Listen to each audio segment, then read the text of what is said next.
So yes, I'm at the Waite Institute right now, but before that, one of my most formative experiences was during my PhD research.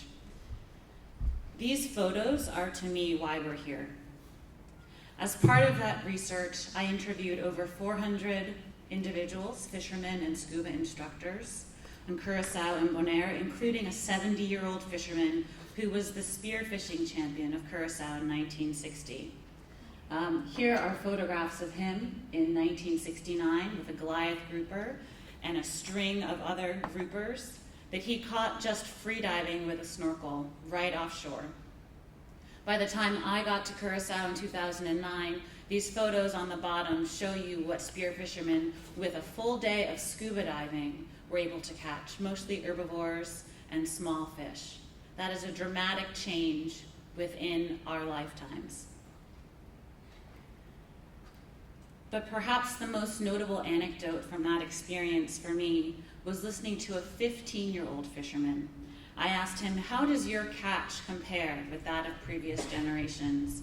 And he said, they used to measure fish vertically, and now we measure them horizontally.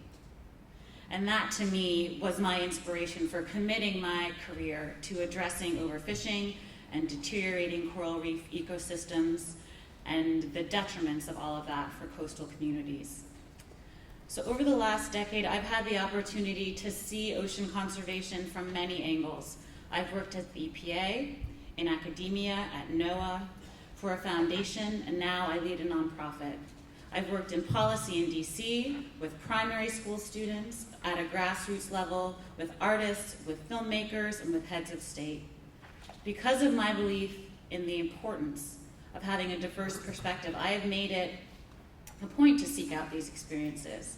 And it is from these experiences that I'm speaking to you today. I want to thank David Helgard for this opportunity to speak to this audience at what may well be my favorite ocean conference.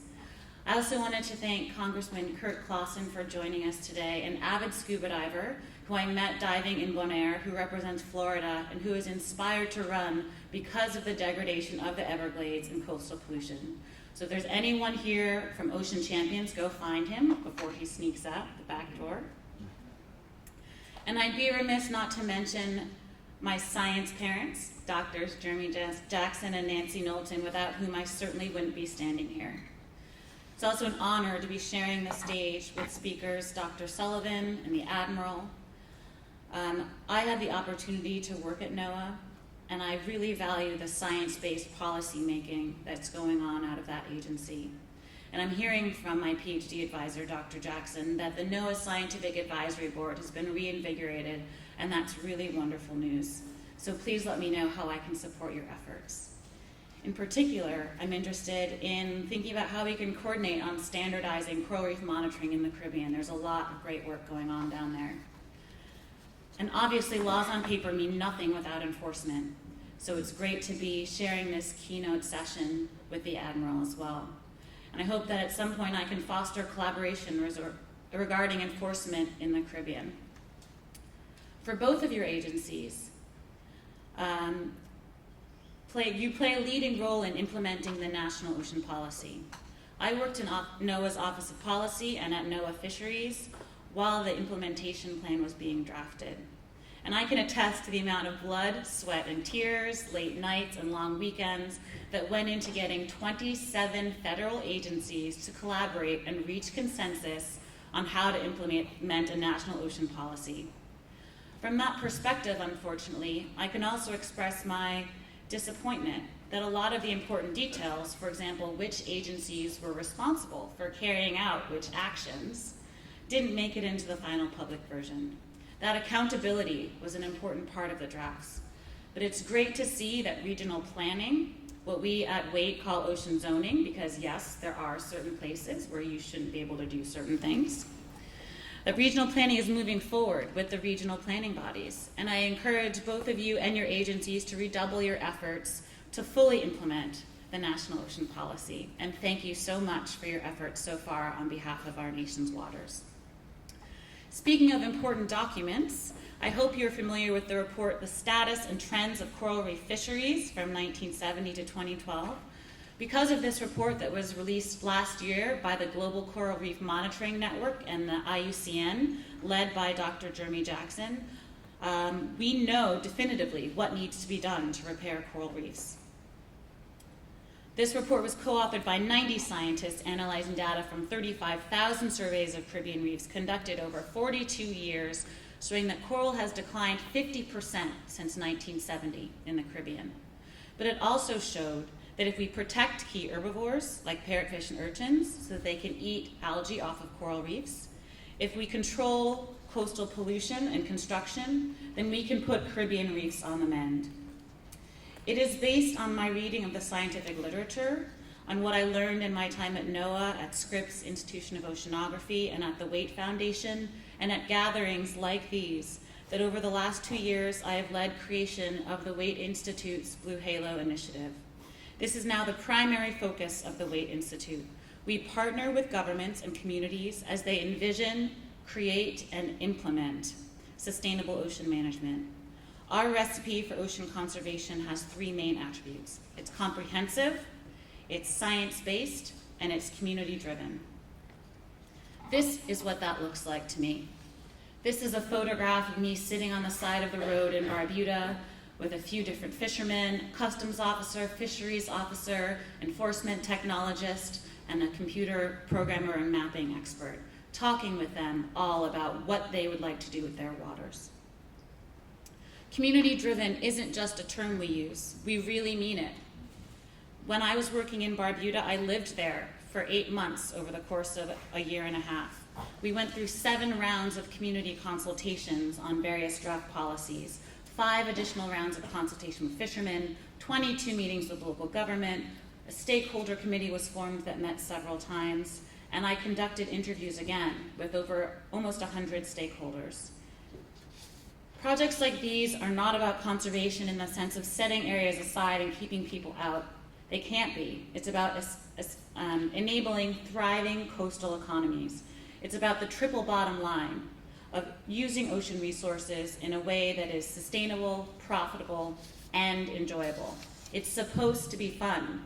Beyond food security, a lot of what motivates me is the vibrant coastal cultures that need healthy oceans. Fish fries, learning to fish from your parents, swimming in clear waters. Without healthy oceans, not only are livelihoods and food security threatened, but cultures are threatened. Ocean conservation is to some degree about cultural preservation. So by saying, these are your ocean resources, what do you want to do with them? How do you want to balance all the demands on ocean space? By asking, what do you want your ocean to look like, and how can we help you get there? This was the result. As of August last year, 33% of the coastal area of Barbuda out to 3 nautical miles is now a marine protected area, completely closed to fishing. There's no way that percent would have been that high if we'd come in with an agenda of specific areas that we thought should be protected, specific species that we thought needed to be protected. No way. We provided data to the community. We made policy recommendations, but every line on this map was drawn by local people, and almost all of them by fishermen. Anchoring zones were established. No-net zones were created to protect the reefs. Nursery habitats are now protected, and parrotfish and urchins are protected as well. As of February, the Waite Institute has expanded the Blue Halo Initiative to Montserrat and Curacao, and there are many more islands that have expressed interest in partnering with us. And we look forward to expanding across the Caribbean and globally in places where our help is both needed and wanted. So there are a few lessons learned that I wanted to share with you from this work. The first is building partnerships. Dr. Sullivan mentioned this as far as collaborating across NOAA. I know a lot of you in this room are collaborating, but that's all within the ocean conservation community. If we're going to save the ocean, we need to go beyond nonprofits collaborating with academia and policymakers. We need to instigate cultural change. We need to think about collaborations with arts, with media, with fashion, with film, etc. We also, my second lesson for you is to think bigger, more audacious. What is the moonshot for ocean conservation?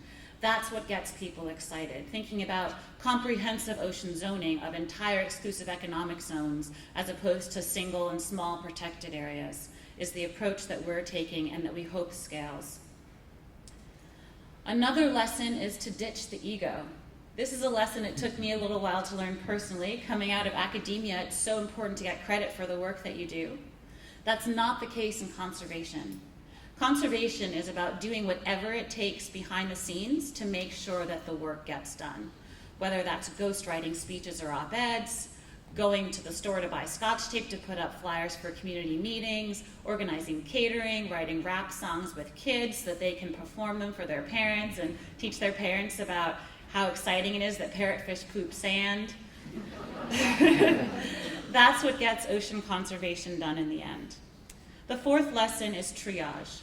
We cannot save everything. We don't have the resources and we don't have the time. So we need to be thoughtful and make choices and focus our efforts. The last lesson is to shout about what's working. Share your successes and those of others as well. Use the hashtag OceanOptimism and talk about all the ocean solutions that are being implemented out in the world and how we can replicate them. I'd like to point out in particular David Helvarg's article at the end of last year about top 10 ocean stories in the US. He highlighted the fact that a judge ruled British Petroleum as grossly negligent, that the Senate unanimously ratified treaties cracking down on illegal fishing, that Illinois banned microbead products, that pro-ocean candidates were getting elected. And I also wrote an article about the ocean conservation wins of 2014. It was a huge year for the establishment of marine reserves.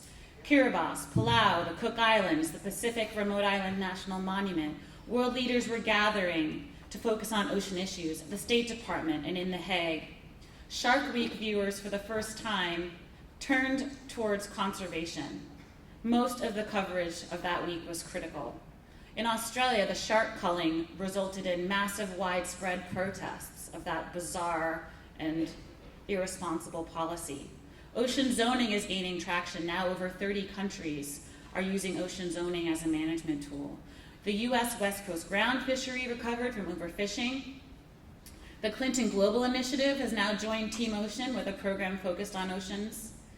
Seafood sustainability is being tackled by policymakers and traceability is being tackled by policymakers and technologists.